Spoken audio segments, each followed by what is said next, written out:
خداوند عالم نے قرآن مجید کے اندر 82 مقامات پر قسمیں کھائی ہیں۔ حالانکہ قسم کھانے کی ضرورت ہمارے نزدیک اسے ہوتی ہے جسے یقین دلانے کے لیے ایسی گفتگو کرنی پڑے۔ سامنے والا بندہ یقین نہیں کرتا۔ میں ایک بات آپ سے خصوصی طور پہ عرض کر دوں کہ میری تقریر کے اندر کسی قسم کی مشکل پسندی نہیں ہے۔ میری خواہش ہے کہ میں اتنی نیچے کی سطح پہ بات کروں کہ ان چھوٹے بچوں کو میری گفتگو سمجھ میں آ جائے۔ کوئی بات آپ تک نہ پہنچ سکے تو آپ برائے مہربانی اس کا مجھ سے سوال کر لیں تاکہ میں اس بات کو آسان کروں۔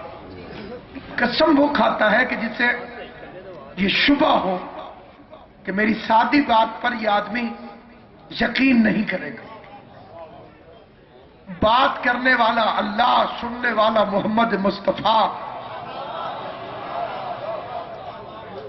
تو قسمیں کھانے کی کیا ضرورت ہے؟ دنیاوی طور پر جتنی بھی قسمیں کھائی جاتی وہ تقریباً 99.5% جھوٹی ہوتی، کیونکہ لوگ قسم کی اہمیت سے واقف ہیں۔ بالکل اسی طرح جیسے چھوٹا بچہ وہ بجلی کے سوئچ میں ہاتھ ڈال دیتا ہے، بڑا کیوں نہیں ڈالتا؟ کیونکہ چھوٹے کو بجلی کے جھٹکے کے نقصان کا پتہ نہیں، بڑے کو معلوم ہے۔ مومن میں اور منافق میں یہی فرق ہے۔ مومن گناہ سے دور رہتا ہے کیونکہ اسے گناہ کے جھٹکے کا پتہ ہے۔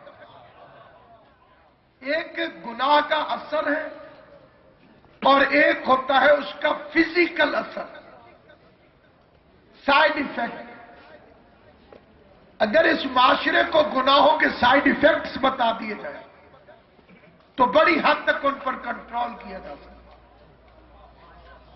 مثلا لڑائی، اس کا سائیڈ ایفیکٹ یہ ہے کہ ظاہری طور پر تو جو نقصان ہوتا ہے سو ہوتا ہے۔ مذہب اہل بیت کے نزدیک رشتہ دار سے لڑنے والے کی عمر کو کم کر دیا جاتا ہے۔ اسے پھر اگر بھائی ایک نہ صرف بات کرنے میں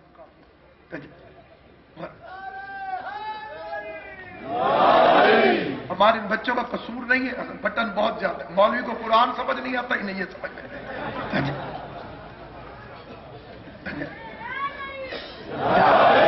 اگر دو بھائی آپس میں لڑ پڑے تو حدیث ہے مذہب اہل بیت کے اندر کہ حج کے موقع پر دو بھائی آپس میں لڑ پڑے، حضرت امام محمد باقر علیہ السلام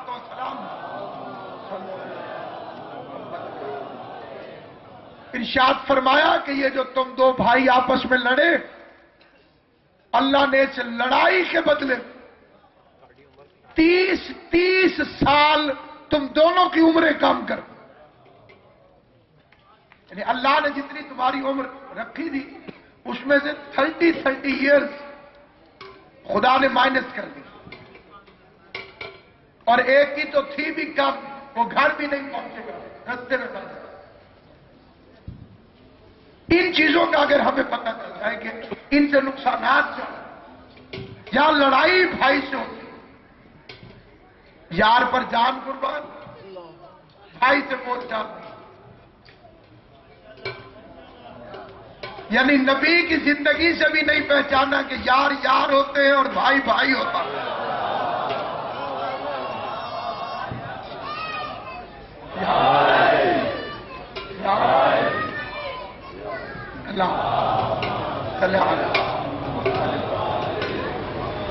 اس طرح ایک برائی ہے جھوٹ۔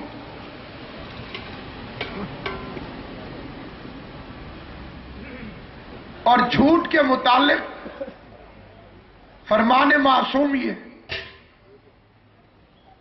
کہ برائیوں کی کنجی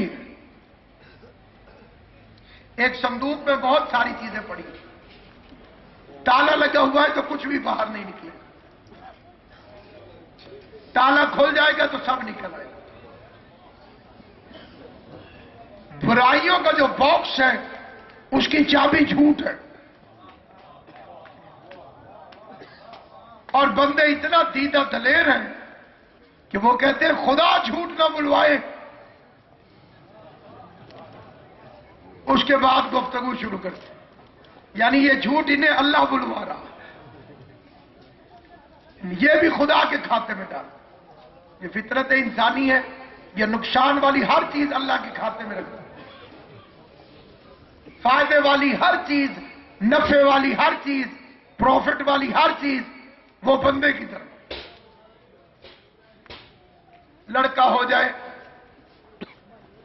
تو جشن، بیٹی ہو جائے مالک،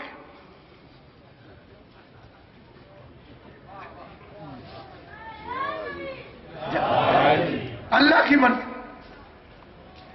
مقدمہ جیت جائے تو وکیل تکڑا تھا، ہار جائے بے نیاز۔ مجھے نہیں معلوم آپ حضرات کے ہاں جب کوئی بندہ مر جاتا ہے افسوس کرنے کے لیے جو جاتے ہیں وہ وارثوں سے کیا فکرے کہتے ہیں؟ ہمارے ملتان میں کہتے ہیں حکم ربی بھائی، اللہ دی مرضی بھائی، اللہ دا حکم۔ اتنے یہ شادی میں کیوں نہیں کہتے؟ مزہ آ جائے، کوئی بندہ سہرے باندھ رہا ہو، اسے بندہ کہے اللہ کا حکم لکھ دے، یہ کس کے حکم سے ہو رہی؟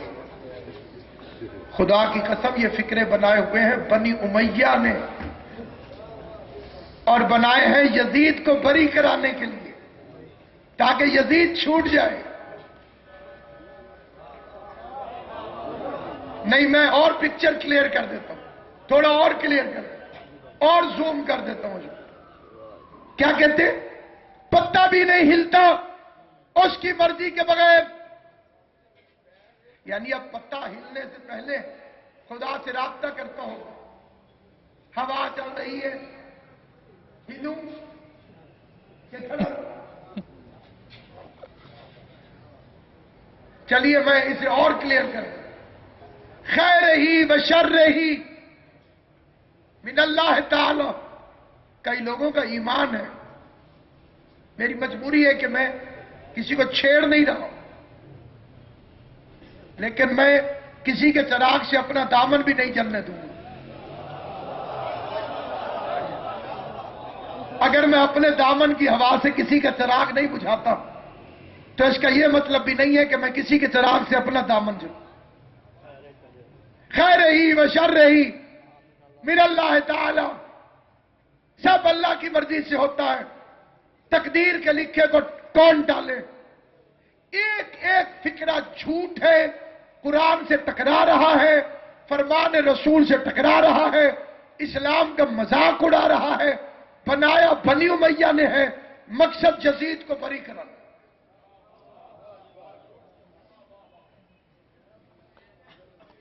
کہ کسی طریقے سے یزید بری ہو، اس تقدیر کا لکھا کون ڈالے، لکھی کو کون ڈالے؟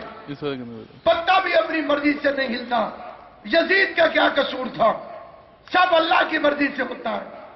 تو جب آپ حسین کے قاتلوں پہ لعنت کریں، منہ کیوں بگاڑ لیتے؟ یہ بھی اللہ کی مرضی سے ہو رہا جو ہے یا نہیں؟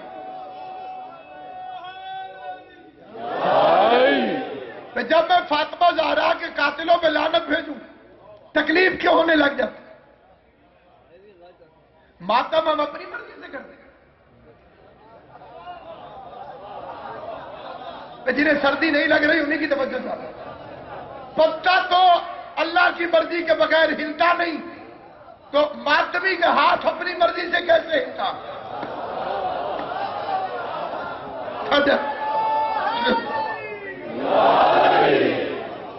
جب آپ ماتم کریں تو صبر شکر کرو، جلوس ہم نکالتے ہیں، پتا بھی نہیں ہلتا تو جلوس اپنی مرضی سے کیسے نکالتے ہیں؟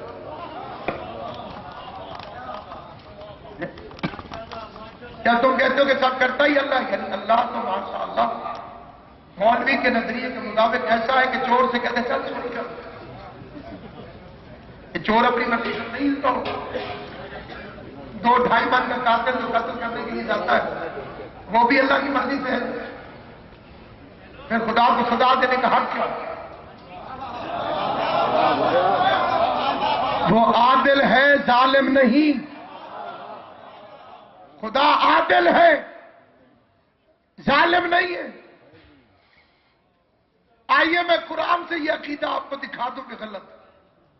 ایک آیت ہے اور وہ اتنی مشہور ہے، اتنی مسجدوں پر نہیں لکھی ہوتی جتنی ہاسپٹلز میں لکھی ہوتی اور میڈیکل سٹورز پہ بہت زیادہ لکھی ہوتی۔ وَإِذَا مَرَضْتُ فَهُوَ يَشْفِي، جب میں بیمار ہوتا ہوں تو وہ شفا دیتا۔ اگر خیر اور شر دونوں اللہ کی طرف سے ہیں تو آیت ہونی چاہیے تھی جب اللہ بیمار کرتا ہے، پڑھے لکھے تھا، آیت کو تو یوں ہونا چاہیے تھا کہ جب اللہ بیمار کرتا ہے تو وہ شفا دیتا۔ بیماری شر ہے، شفا خیر ہے۔ انہیں جگائیے گا بھائی، آپ کو پتہ چل گیا سوتے بھی ہیں، اس کا مطلب آپ کی توجہ آپ سو سکتے ہیں، جو آنکھیں بند کر کے سو سکتا ہوں اس کے لیے تو کوئی چاری نہیں۔ بیماری جو ہے شر ہے، شفا خیر ہے، دونوں اللہ کی طرف سے ہوتی تو آیت ہونی چاہیے تھی جب اللہ بیمار کرتا۔ بیمار اللہ نہیں کرتا، بد پرہیزی ہم کرتے، بے اعتدالی ہم کرتے، کھانے پینے میں بے خیالی ہم کرتے۔ خدا نے کبھی نہیں کہا کہ تم یہ غلط چیزیں ہم کرتے ہیں۔ لیجئے میں 2 آیتیں اور پڑھتا ہوں اور معاملہ دودھ کا دودھ اور پانی کا پانی ہو جائے۔ ہم سب کا باپ آدم جو مٹی سے بنا تھا، وہ نیچے آیا زمین پر اپنی اصل کی طرف، کیونکہ ہر چیز اپنی اصل کی طرف ہے۔ جیسے نیوٹن نے باغ میں بیٹھے بیٹھے دیکھا کہ سیب ٹوٹا اور نیچے گر گیا، مولوی ہوتا تو وہ کہتا خدا نے بھیجا، اللہ تعالیٰ نے میرے کھانے کے لیے بھیجا۔ سوچنے بیٹھ گیا، پڑھا لکھا آدمی تھا، سوچنے بیٹھ گیا کہ یہ سیب ٹوٹ کے نیچے کیوں گیا، اوپر کیوں نہیں گیا؟ تو اس نے ایک قانون بنایا، گریوٹی آف ارتھ، کشش سخت، کہ ہر چیز اپنی اصل کی طرف جاتی، کہ سیب کی اصل مٹی نہیں، جو کچھ زمین سے اگتا اس کی اصل مٹی۔ چلے میں اور آسان کر دوں، جو کچھ آپ آج تک کھا چکے ہیں وہ سب مٹی سے نکلا، جو کچھ آپ قیامت تک کھائیں گے وہ سب مٹی سے نکلے گا۔ چاول کھا کے آئے مٹی سے نکلے، روٹی کھا کے آئے مٹی سے نکلا، پانی پی کر آئے مٹی سے نکلا، فروٹ کھائے کوئی مٹی سے نکلے۔ کتنا نمک حرام ہے وہ شخص جو تراب کا کھا کے ابو تراب کا انکار کر رہا ہو۔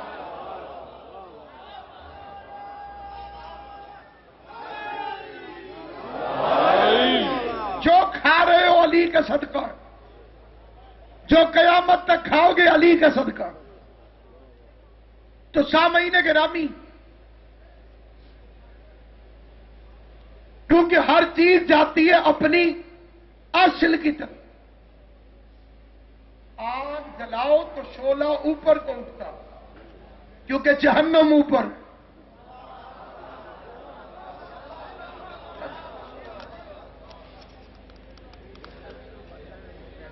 میں اگر چھت سے جمپ لگا لوں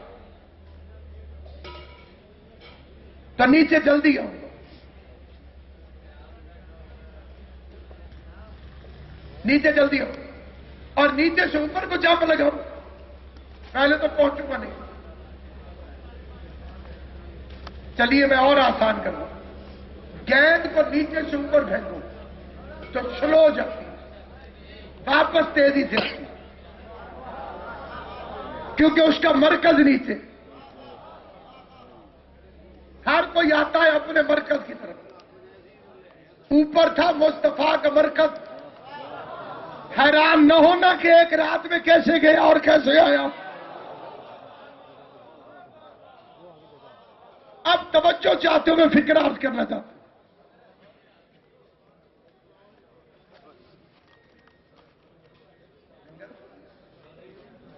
اچھا سنگت ہے، میں کہ لنگر آیا۔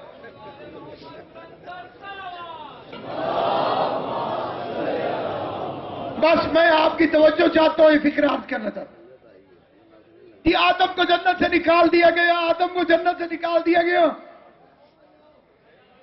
اللہ نے آدم کو بنانے سے پہلے کہا تھا انی جاعل فی الارض خلیفہ، میں زمین کے لیے خلیفہ بنا رہا ہوں۔ تو وہ جنت کے لیے بنے کب تھے؟ بات سمجھ میں ہے؟ بھئی آدم بنے تھے آگے زمین کے لیے، تو وہ جنت سے نکالنا چاہیے مانیدہ، تو بنے ہی زمین کے لیے۔ کچھ دن اللہ نے رکھا تھا کہ جنت میں رہ لو، دیکھ لو، اولاد کو بتانا کہ پنجتن کی محبت میں ملنے والی جاگیر کیسی ہے۔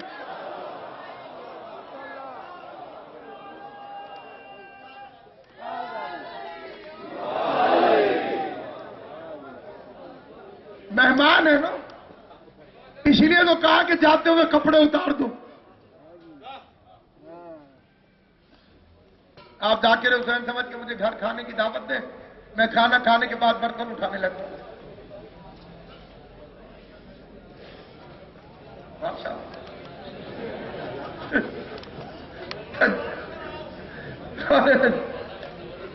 آپ مجھے کہیں گے نا مولانا برتن رکھ دیں گے، آپ کو کھانے میں بلایا تھا، اس لیے نہیں کہ یہاں کی چیزیں اٹھا کے لیں، مہمان جو اور آپ خود ٹھوکر پہ بیٹھے ہو اور کھانا کھانے کو دے، چلے گھروں روٹی لے کے، اب گھر کے برتنوں میں کھانا۔ مہمان میں اور مالک میں یہی فرق ہے۔ مہمان گھر سے نکلنے لگے تو کپڑے اتارنا پڑتے ہیں، مالکوں کی مرضی عید والے دن مدینے سے کہے نوکر کو آ جا لے کر۔ آدم مہمان تھا، حسنین مالک ہے، نکالا کہاں؟ پاؤں زمین پر۔ پوری ذمہ داری سے ایک فکرہ کہتا ہوں، اور غیر ذمہ دارانہ فکرے اس ممبر پہ کہنا قوم کے ساتھ غداری ہے۔ ابلیس وہ پہلا ہے جس نے نبی کے ساتھ ہجرت کی، وطن بن گیا تھا نا، کہیں آپ 2 سال رہ لیں تو وہ وطن بن جاتا ہے۔ یہ تو 6 لاکھ سال رہ کے آیا تھا شیطان، وہاں سے نیچے ہے۔ وطن کو چھوڑنے کو کہتے ہیں ہجرت، کٹھے نیچے ہے۔ لیکن جب زمین پہ پہنچے تو آدم تھا، شیطان تھا۔ معلوم ہوا کہ اگر فطرتاً بندہ پاک نہ ہو تو نبی کے ساتھ ہجرت کرنا فائدہ مند نہیں ہوتا۔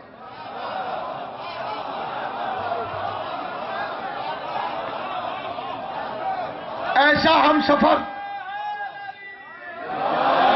اور دونوں نے زمین پر آنے کے بعد ایک ایک فکرہ کہا، اور اللہ نے دونوں کے اس ایک ایک فکرے کو قرآن کی آیت بنایا۔ جو آدم علیہ السلام نے کہا وہ بھی قرآن میں ہے، جو شیطان نے کہا وہ بھی قرآن میں ہے۔ آدم نے فرمایا بسم اللہ الرحمن الرحیم، ربنا ظلمنا انفسنا وَإِن لَّمْ تَغْفِرْ لَنَا وَتَرْحَمْنَا لَنَكُونَنَّ مِنَ الْخَاسِرِينَ۔ ربنا، اے ہمارے پروردگار۔ بڑے پڑھے لکھے حضرات تشریف فرمائیں، وہ ترجمے میں میری مدد کر دیں گے تاکہ چھوٹے بچوں کو یقین آ جائے کہ میں اپنی طرف سے نہیں کر رہا۔ ربنا، اے ہمارے پروردگار، ظلمنا، ہم سے ظلم ہو گیا،